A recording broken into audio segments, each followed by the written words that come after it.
Sir diapers use చేసేటప్పుడు ఎలాంటి జాగ్రత్తలు తీసుకోవాలి సార్? అయితే డైపర్స్ అనేవి మనకు కామన్ హౌస్ హోల్డ్ బేబీస్ ఉన్నారు అంటే ఇంకా డైపర్స్ కంపల్సరీ మనం వాడాల్సిందే.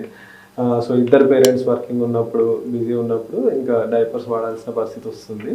సో ఏంటి అంటే ఈ కొన్ని టిప్స్ ఫాలో అయితే మనం డైపర్స్ వల్ల బేబీకి స్కిన్ ర్యాష్ రాకుండా చూసుకోవచ్చు. ఫస్ట్ డైపర్స్ అనేది అప్రోప్రియేట్ సైజ్ సెలెక్ట్ చేసుకోవాలి. టూ టైట్గా ఉంటే మనకు బేబీకి లోపలికి గాలి సరిగా ర్యాష్ వచ్చే అవకాశం ఉంటుంది. ప్లస్ టూ లూజ్గా ఉంటే ఏంటంటే లీక్ అయ్యే అవకాశం ఉంటుంది. సో అప్రోప్రియేట్ సైజ్ చూసుకోవాలి. ప్లస్ ఇంకొకటి ఏంటంటే కొంచెం స్కిన్ ఫ్రెండ్లీ హార్ష్గా ఉన్న డైపర్స్ అవాయిడ్ చేయాలి. కొంతమంది బేబీస్కి హార్ష్ ఉన్న డైపర్స్ వేసినప్పుడు కాంటాక్ట్ డర్మటైటిస్ వచ్చే ఛాన్స్ ఉంటుంది. అంటే డైపర్ ఎక్కడైతే వేస్తామో ఆ ఏరియాలో రెడ్ కలర్ ర్యాష్ చూస్తాం. దీన్ని కాంటాక్ట్ డర్మటైటిస్ అంటాం. సో అలా ఉన్నప్పుడు కొంతమందికి బేబీస్కి ఈజీగా ఎలర్జీస్ వచ్చే ఛాన్స్ ఉంది. ఇలా సెన్సిటివ్ స్కిన్ ఉన్నప్పుడు కొంచెం డైపర్స్ అనేవి స్కిన్ ఫ్రెండ్లీ డైపర్స్ యూస్ చేయాలి.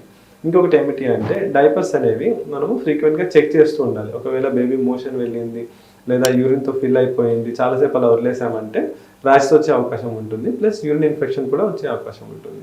సో అలాంటప్పుడు మనం డైపర్స్ అనేవి ఫ్రీక్వెంట్గా చెక్ చేస్తూ ఉండాలి. ఒకవేళ మోషన్కి వెళ్తే వెంటనే మనం చేంజ్ చేస్తూ ఉండాలి. ఇంకోటి ఏమిటి అంటే డైపర్స్ డే టైంలో వీలైనంత వరకు మనం తగ్గించడానికి ట్రై చేయాలి.